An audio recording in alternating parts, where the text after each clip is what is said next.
have written down here, it reminds me of Die Hard pacing. Once it starts, there's no brakes. It's just only gas pedal. Yes. For sure. Yeah, and so I like that. Now, there's two things I want to say.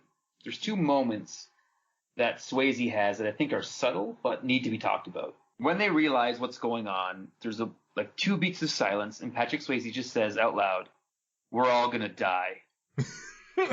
He doesn't add anything on top of that or any precursor. He just says, like, "Boys, we're all gonna die. Just deal with it." Like, it's almost like he's saying, make peace with it now because we're not coming out of this alive. And I was like, it's a bit of a downer. I feel like they could have done more with that. Yeah. Also, Swayze goes full John Rambo and uses gunpowder to heal a gun wound. Yes, he does. Oh my gosh. That is incredible. That and he has a good fight with a weird Confederate flag henchman. Mm-hmm. He gets like a little fight scene. Like Swayze gave it his all, man. For the material he had, he did it. He worked this movie. No, he did. He went to work. He didn't call this in. This was not a pool paycheck. He went to work here. Yeah, and he got his CDL license. He learned how to drive a truck. There's that scene where his wife is telling him that she owes money, and he breaks down crying. Yeah, it looks like his world is wrecked. And I was like, oh man, he's really bringing it on this. Oh, before we go on break, I just got to bring up one thing before I forget. Okay, I worked on a lot of film sets for years, and a lot of my jobs were to deal with extras. So extras come in, you get them ready, you sign them in, you get their paperwork. They always try to go for breakfast, but you try to get them through hair and makeup. So you get them through, you get them through wardrobe first, and so they can do their hair and makeup. You don't want to do wardrobe after that, but you get them all ready, you get them on set. Yeah. In this FBI office, there is so much movement in this FBI. I mean, people are in the middle of the office pointing at things going, yeah. There's random people walking with random folders. It is, okay, I've never been in an FBI office, but the amount of movement in these FBI offices seems exhausting. I mean, these people are filing, walking, pointing. It's too much. I think, Mark, it's because it's a combined effort between the FBI and the ATF. Oh, so the ATF are just making messes and the FBI is trying to clean up for them? Yeah, I think they're competing for space there. So you think it's a joint task force? I think it's a joint task force. That's where my mind goes. Oh, but see, all of their task force is spent on this one truck. I feel like that's one agent's job. It really is. Because they have a tracker in it and they have a man on the road. Right. Why isn't Sonny driving the truck? Okay, now I want to say this. Before we go on a break, Mark, I'm going to ask you a question. Now, we understand that after you watch the movie, you understand that he's the guy who's, calling back and telling Cutler what's going on. But without knowing that information, why was Wes part of this crew? Because Wes was there because they followed them. They needed protection. Right, but can't Sonny just do that? You need two. Do you, though? Because I feel like... Oh, Wes was useless. Wes was useless. But if you had two Sonnys, then you're like, I get it. But if you have two Sonnys, that might be overkill. Yeah. And the choice to use a Camaro, Mark, as the follow car, like a 90 Camaro, do you think that was a reference to the T-Body Trans Am in Smokey and the Bandit? Wow. Yes. Why not? I think it needs to be. I mean, this movie had a $30 million budget, so it had to have. They could have bought a lot of cars. It could have been any car, but if they used a Trans Am, it would be too on the nose. But a Camaro is the same F body, just it's the Chevrolet branding, and I think they did that as a subtle reference to Smokey and the Bandit. I love it. I think so. That was perfect. There you go. All right, so here we go. We're going to take a quick break, and then when we come back, we will talk more Black Dog. We'll be right back.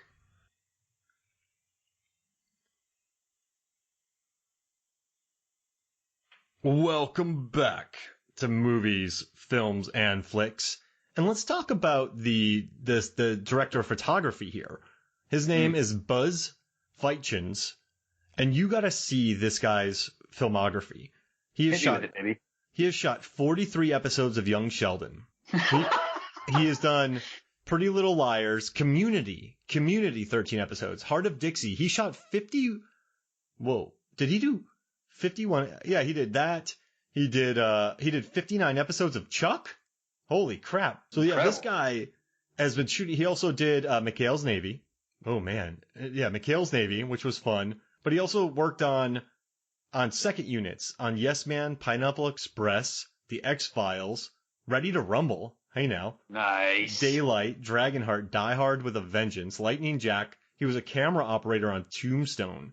He was a camera operator on Mighty Ducks, Monster Squad, Stand By Me. Oh my gosh, Motel Hell. But yeah, so I mean, this guy he knew what he was doing, right? Buzz Fight Chance. Yeah. Now let's look at the director. The director is Kevin Hooks. And so before Kevin Hooks directed this film, he had directed like Fled. He had done Fled Homicide. is fantastic, by the way. So good. Passenger 57, Strictly Business. He had done Doogie Howser, Young Riders, Alien Nation. Young Riders. He directed an episode of 21 Jump Street. He did V. This guy had been working since '83. And now get this. They had Vic Armstrong as the stunt coordinator, the guy in charge of all the stunts. And so I don't know how much you know about Vic Armstrong, but this guy is considered to be one of the greatest stunt men of all time. I mean, he was a stunt coordinator on Jack Ryan, Shadow Recruit, Amazing Spider-Man, Thor, Salt, Robin Hood, Valkyrie, Mission Impossible 3, Gangs of New York, Entrapment. So get this. He did these movies in a row. Rob Roy. Ooh, yeah. Johnny Mnemonic. Still been. I'm in. Cutthroat Island. Gigantic movie. Shadow Conspiracy. I don't know that one. Starship Troopers. Ooh, Tomorrow Never Dies. And then he goes to Black Dog. Then he goes to Entrapment, The World Is Not Enough, and then Charlie's Angels. Gigantic movies. And Black Dog was sandwiched in between them. Yeah, huge. So what I'm saying is, this movie, right, it's a lean 90 minutes. There are some interesting script choices. But the people who made this, the writers didn't have too much experience, but the core people that filmed it, that did the stunts and shot it and directed it, very experienced. Yeah, so, for sure. I don't think there's any shots in this movie that look bad. And it had a 30 million. I would say that some of the shots looked different than each other. So some of the shots of the chases and stuff looked like really, really great. And I found when there'd be like a slow motion truck shot, it looked a little choppy and it looked just like a different point of view that I wasn't expecting. And you know what? That was probably second unit that was doing. So you probably had the main unit who was just driving around with Swayze with the green screen. And then you had Vic Armstrong out there on second unit stunt coordinator driving around. So I bet you it was a different DP shooting that. Yeah, I can totally. I'm following you right now. Absolutely. But it's just kind of crazy that this was this movie had some talent, man. It had these. I don't know. This movie had a budget. It had a good director. It had a good DP. Now, you said the director came from, or the stunt coordinator came from Starship Troopers before this, and so did Brenda Strong. Yep, you're right. Wow. I wonder if she came with. Probably. I think they were a package unit. She rolls with Vic Armstrong. Brenda and Armstrong and Strong. Imagine they had a film company called Armstrong and Strong. Oh, I would love that. But yeah, okay. Another question. How, on a scale of 1 to 10, how amazing was it that Junior drove into a gasoline truck of, wait for it, ultra octane fuel? That was named my high school metal band, Ultra Octane. Really? No, it wasn't, but I wish it was. Oh, man. Oh, man. You just got me bad. This summer, like 1998, I was in a band with some friends, and we didn't play any shows. We just played in Brad Acker's basement. And through the whole summer, we could never come up with a band name. I should have made it Ultra Octave. Oh, yeah. That or Ultra Octane. But the problem is, if something's ultra octane, and you could either be a very like an acoustic cover band, but if you're not ultra octane on stage, you're setting yourself up for failure. Right. But because this particular band I was in never actually played a show, it was okay. We were good. Good call.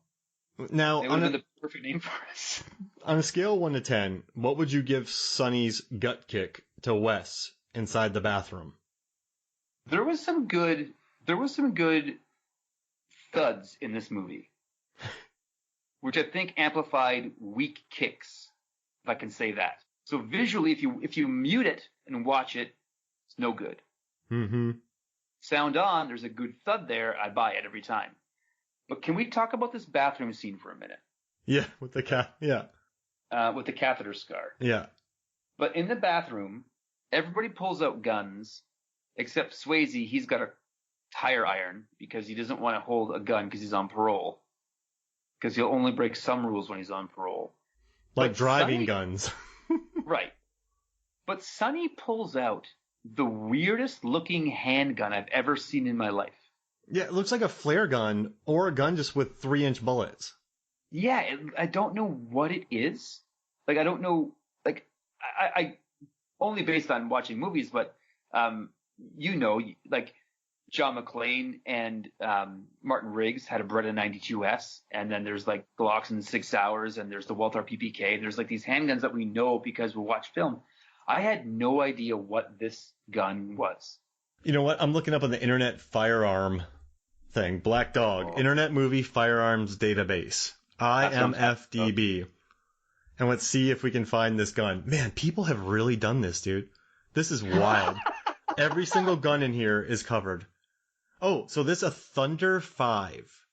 Thunder 5 handgun? I'm Googling that right now. So it is called, takes a Thunder 5 from the weapons stash in the trailer for himself and uses it. So it's a Thunder 5 45 long Colt .410 bore.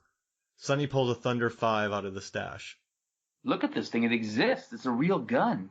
Yeah. Oh, so it's a handgun that takes shotgun shells, Mark. Oh, that's what it is. Yeah, it takes like a .410 shotgun shell. Oh, got it. I don't want to have that in my hand with the amount of recoil that thing's going to pull back. That's crazy. Yeah, I noticed that gun. It looked bananas. Yeah, I saw that. I figured maybe it was, I don't know, really long bullets. Shotgun bullets. That makes more sense. Yeah. But yeah, that's a pretty gnarly. Holy mackerel, imfdb.org. Wow. This is wild, isn't it? It's a good resource to have. I don't know why it exists, but it helped us out right there, that's for sure. I would rather have access to that website than I would to have a Thunder 5 handgun. Oh, that's a lot of work right there. And it doesn't really do him any good. No, he holds it sideways, and then that's all. Then he dies. So he gets shot in the back.